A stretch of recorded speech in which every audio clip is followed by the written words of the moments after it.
It's the Underdogs here for another week of unlikely sports goodness. I'm Jordan Brenner, joined as always by my co-host Peter Keating. What's up, PK? I'm just barreling towards Thanksgiving, Jordan. It's an exciting fall, isn't it? It always is. It's always an exciting day when I'm with you to begin with. But yes, there's a lot going Yeah. on.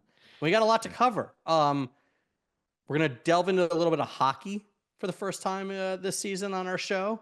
You want to talk about two wackos punching each other at some point, so we'll It's a get big into spectacle, Jordan. But I mean, yeah. by far the biggest money maker this weekend. Yeah. Yeah, Mike Tyson and Jake Paul. But let's start with the National Football League, Peter.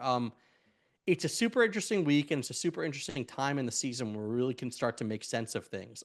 There are three storylines that are most captivating to me.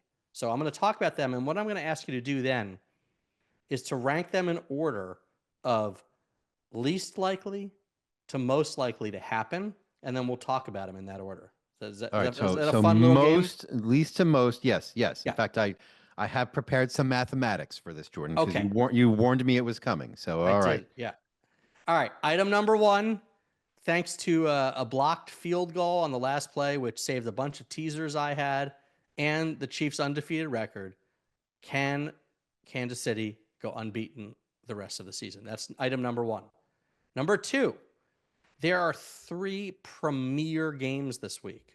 Of the top 8 teams in the National Football League, 6 are playing each other in 3 games. You Mm-hmm. got the Commanders at the Eagles. The Eagles are favored by 3.5 points.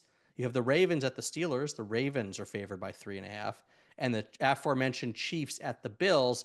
The Bills are favored by 2.5. So, item number two, what are the chances that all three underdogs could win outright? And So, there's a little clash there, Jordan, because the Chiefs are actually underdogs this weekend, aren't they? that's That's right. an So, interesting number fact. one, Yeah. can the Chiefs go undefeated? Number two, can all three underdogs in the premier games win outright? Or number three, maybe you'll find this to be the likeliest. Will a team that currently has a 10% chance or worse of making the playoffs actually make the playoffs? According to NFL.com, I'm going to read you these teams just so you can Please, really, please do. Once yeah, upon a time, there were how many yeah. teams? According to NFL.com, these teams have chances of 10% or lower to make the playoffs. Okay. In the NFC, the Bears, 2%, which is actually really interesting. The Cowboys, 3%. The Saints, 2%.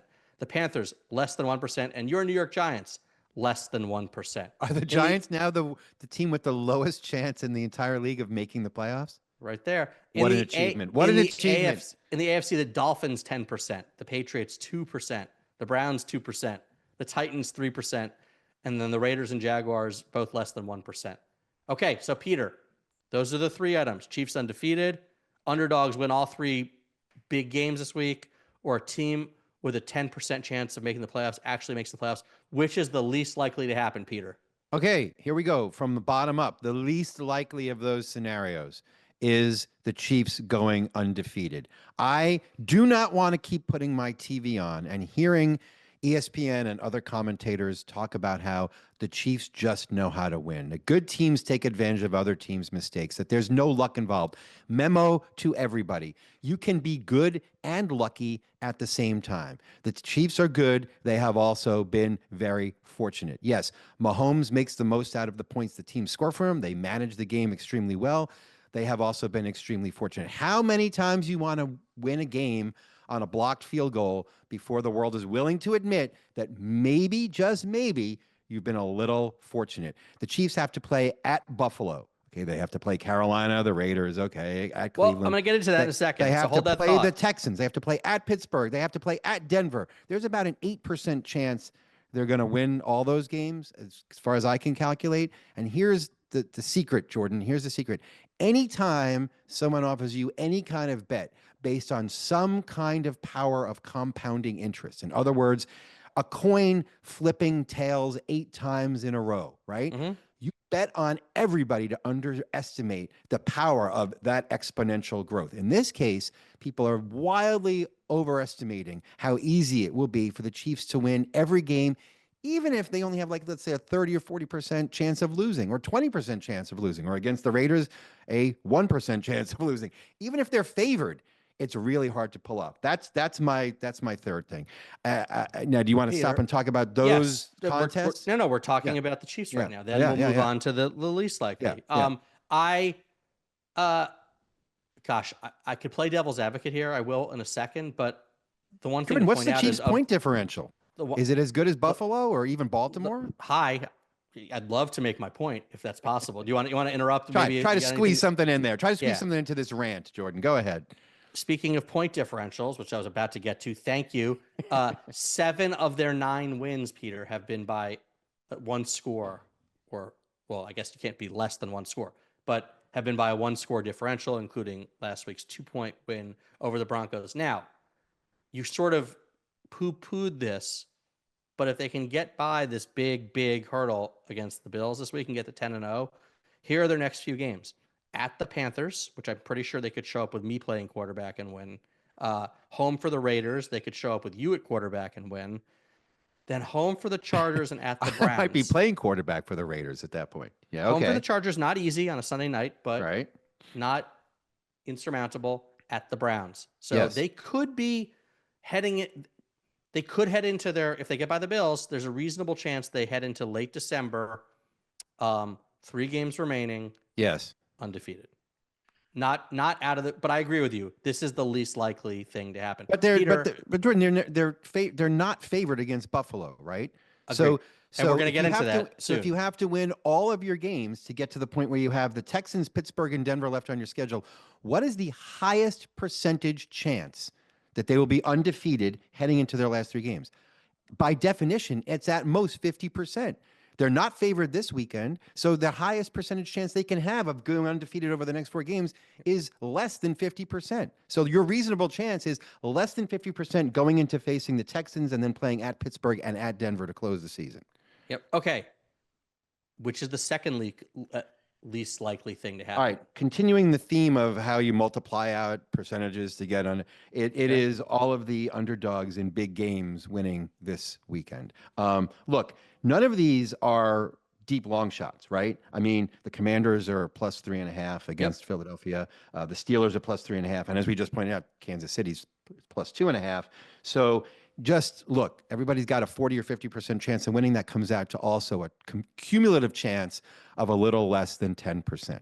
I think I agree with you again. What I want to talk about these games, though, is less about the favorites winning outright, though. I think there are some chances to make some money betting on the spread. So here are some interesting trends I found on these. Let's start overall, okay? When you have, this is, again, thanks to the amazing tools at Action Labs, the Action Network's premier betting tool. Thank you. When you have division rivals, both of the winning percentage of 70 or higher. So this speaks to the Commanders-Eagles game and the Ravens-Steelers game. Okay. Over in their database, the underdog is 53, 35, and 5 overall. If you against the spread? Yes. Okay. If you weed out December and September. December because there are probably some matchups where one team has nothing to play for. September because that might have a lot of like 2-0 teams against each other, and we don't know as much. We just focus on October and November. The underdog against the spread, 19, 10, and 2. That's 65%. Okay. Line of 3 and more, and the team is visitor, 13, 19, and 4. Line of 3 or more overall, 43, 27, and 5. All the trends are pointing toward the underdogs in both of those games, the Commanders and the Steelers. And this makes sense. It's your peak competitive games, teams that know each other very well, teams fighting for a lot, peak foliage weather, right? And there's a lot of reason to think they kind of play to each other's level, that these would be close games. And 2 other things to keep an eye on if the general trends don't help you as much. First of all, you have a Steelers game where they are home underdog and a home underdog by more than 3 points. We know Mike Tomlin is great as a dog. We know he's even better as a home dog. Tomlin, 19, 6, and 3 as a home dog, including 10, 2, and 3 by 3 or more. I've already bet on the Steelers getting 3.5 in this one. And the Commanders getting 3.5. Look, they're 7, 2, and 1 against the spread this season already. They've been underrated for much of the season. So I gotta like both of those teams against the spread. The third game is interesting, Peter, because that line has already moved. Yeah. to the Bills -2.5, but now you've got about 88% of the money and 81% of the bets coming in on the Chiefs. I think the Bills are my favorite of the three. I think I would probably take them by anything less than a field goal, but do you have anything to add on that before we move on? No, I don't. I agree with everything you just said. I was just thinking, Wait, you wait, know, and, Sarah, our yeah, producer Sarah, can you let's clip let's that let's where he says, archive that. I agree with yeah, everything just Jordan just said. yeah, Put that in the time capsule. I was just thinking how the Ravens and Eagles and also the Bills have not been really steady as picks as favorites either. So this is all, you know, I think the Ravens and Commanders are having wonderful seasons, but how can you pick against close games here? And I think, if everything we're thinking about the Bills analytically is correct, and they don't have one of these crazy four turnover games that they sometimes fall into, mm-hmm. they're deserved favorites probably by a margin bigger than the public wants to believe the Chiefs should be an underdog by. So yes, I agree with you. All right, so last, that leaves that a That team with a 10% chance of making the playoffs or worse will make the playoffs. I agree with you again, and I think we're both thinking about the same team, right? Look, the team with the best chance of making the playoffs of all of these teams with almost no chance of making the playoffs is clearly Miami. And let's just point out what we said about Miami last week, because we said Miami was losing for reasons that were clear, like Tua being hurt, but also unsustainable, like all kinds of freak things going wrong against them. Well, what happened Monday night against the Rams? Tua was hyper efficient, stayed on the field, didn't get hurt, 20 for 28. But what else happened? Miami turned their pressure into sacks, 4 sacks. The other team scored 2 long field goals, but it didn't cost them the game, which is time to celebrate in Miami, and only 1 penalty, right? All the things that were at the margins costing them these crazy games, we said they weren't sustainable. They played pretty well and they beat the Rams. And I think they have, if you look at ESPN's odds, the ESPN gives them a 13% chance of making the playoffs. I think that's probably about accurate. And I think that's better than the Chiefs going undefeated or all of these underdogs winning this weekend. I totally agree with you for all the reasons we pointed out last week, starting with the schedule. We said if the Mm-hmm. Dolphins could get past the Rams, which wouldn't be easy, that would get them to 3-6. The next two games, home against the Raiders, home against the Patriots. You can't lock them in at 5-6, but it feels pretty good. And if they're 5-6, they are right on the cusp. They're basically chasing the Broncos or the Chargers Right. for a last spot. I don't think the Colts are going to hang on at 4-6. I really see either the Dolphins or the Bengals making a move. Now, NFL.com gives the Bengals a much better chance of cracking that playoff group, 28%. But man, again, the Dolphins, you get to 5-6. Okay, maybe they lose at the Packers. Maybe they beat the Jets 6-7. They finish with the Texans, 49ers, at the Browns, at the Jets. I think there's a reasonable chance this team gets to 9-8, maybe even 10-7, and finds their way into the playoffs. Wow. Wow. Wow. All right. So we're talking a really high leverage week this weekend because the Bengals are playing the Chargers. I like the Bengals' chances. And the Bengals right now on DraftKings are plus 130 to make the playoffs. Dolphins are plus 350. Those are both really interesting bets.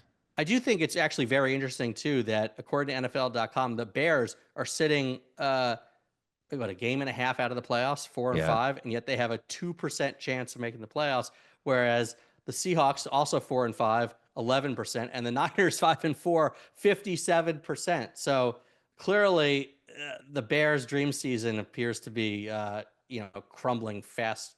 In a really excruciating way, right? I mean, a couple of losses, a handful of losses, beginning of the year, and then crazy. I mean, tough season, but a team we've seen rapidly improving and good position for next year.